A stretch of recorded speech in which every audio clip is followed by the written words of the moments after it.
Hey, what is up, everybody? This is Steve Breach coming to you here today. These are some of the hardest Raw previews to do coming out of Extreme Rules, going from a pay-per-view, going to Monday Night Raw, reading the 5-point preview for the upcoming pay-per-view. It doesn't look like they have a lot of plans on what direction they're going to be going with a lot of these ones. They're just sort of highlighting the big things that happened at the pay-per-view. And of course, the return of Seth Rollins to WWE is going to be the biggest story in WWE leading up into Monday Night Raw. My guess is that Seth Rollins will be kicking off Monday Night Raw tomorrow night. Now, we'll have to see. We did not see a pairing of Seth Rollins and Triple H. But then again, that is not where the story lies with WWE as of right now. The story in WWE is Shane and Stephanie, who are not involved in the Raw preview at all right now. I was sort of thinking that maybe they were building up to something around SummerSlam where they would do maybe Triple H versus Shane. As of right now, it looks like they have no intentions of doing that. But then again, last week with the Monday Night Raw main event, which was a contract signing between Natalya and Charlotte, you could really tell that they're putting their apples into the basket of Stephanie McMahon. And now Stephanie McMahon is the heel of this storyline, but she really was sort of made out to be more competent and a better leader. Even calling out Shane McMahon, saying that he wouldn't be able to, sort of put punishment on Ric Flair because of how much he looks up to him. Stephanie, who does not have respect for Ric Flair, would be able to put him in his place and barred him from ringside, which was a babyface move. So all of this is all very confusing to see what is going to be going down. Honestly, in my opinion, Seth Rollins was not my most favorite superstar when he was there in WWE as champion because of the fact that he had Triple H and the Authority in his back pocket.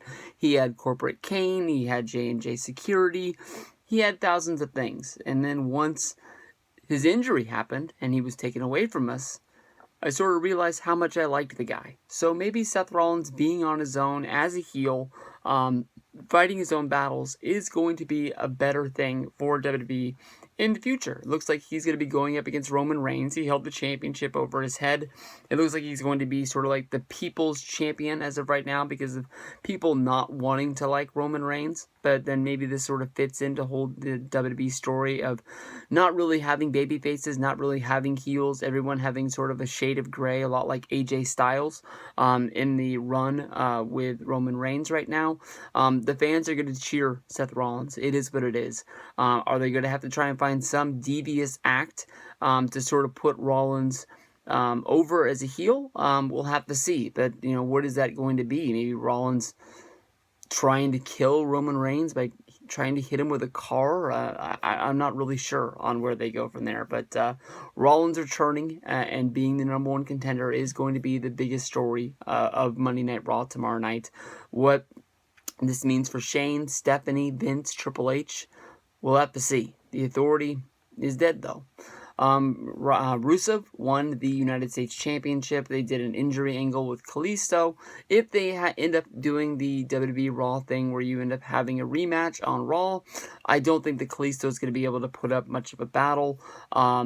We'll have to see where we go. Maybe they're just going to try and save a week for Cena to return. Lots of talk about Cena versus Rusev, but then again, maybe Cena might be going after the Money in the Bank briefcase, something that he did win a few years ago, even though he did cash it in at Raw 1000 and was unable to win because of an interference from, it was CM Punk versus Cena, and shit, what happened? That was the heel turn of CM Punk. For some reason, I thought the Big Show interfered, but I'm not 100% sure what the fuck happened. All I know is that Rock came running down, and then CM Punk hit him with the GTS. So, it was what it was.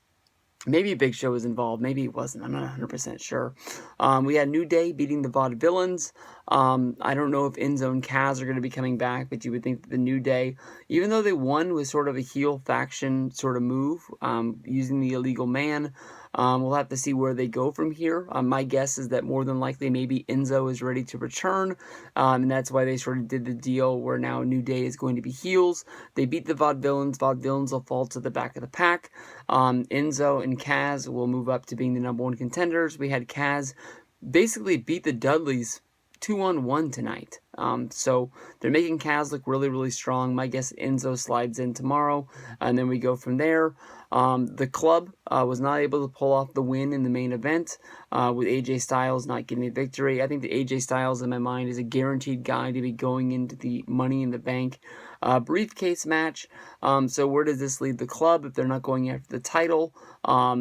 I'm guessing that maybe they're just going to focus on being a tag team, which means this is where basically Gallows and Anderson might start slipping back. There's no Finn Balor. Is there a Allegiant alliance with AJ Styles going to be able to elevate them enough? Maybe it's going to be New Day going up against Guns and Gallows, and they sort of run ruckshot over the tag division. Like when they came in and they attacked the Usos right off the bat. I'm not 100% sure, but we'll have to see. From there we go to Dana Brooke, who's going to be joining up with Charlotte. We'll have to see what this means for their new faction. There was some talk that Charlotte was going to be... I apologize. There was some talk that Dana Brooke was going to be joining up with Eva Marie to sort of make a heel faction because of Emma's injury. But now it looks like Dana Brooke is going to be pairing up with Charlotte, which, in my opinion, is sort of going to be holding back Dana Brooke for a little while. But, you know, we've seen in plenty of heel groups with divas that basically the one who's under the champion sort of gets to the point where she wants to be the champion herself and sort of takes her down. We saw this with Charlotte and Becky Lynch as baby faces. We saw this in NXT with Charlotte and Sasha Banks.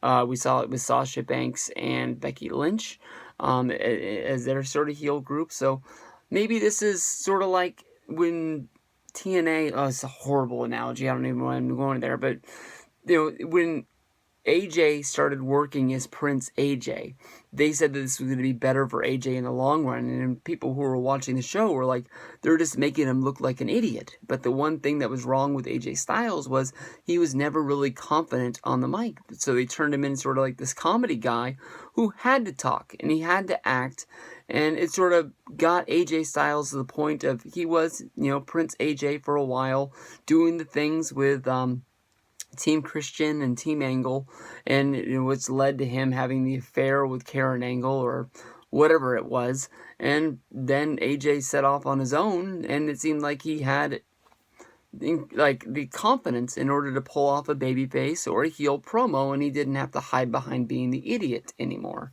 Main event, of course, of Money in the Bank looks like it's going to be Rollins versus Roman Reigns. My buddy Miguel, who's going to be going to the show, I guess that he should honestly be really pumped. You can really tell that the fans were really behind Rollins. It's going to be the number one thing going into Raw tomorrow night. So we'll see what's going down with this one, and we'll see you guys down the road.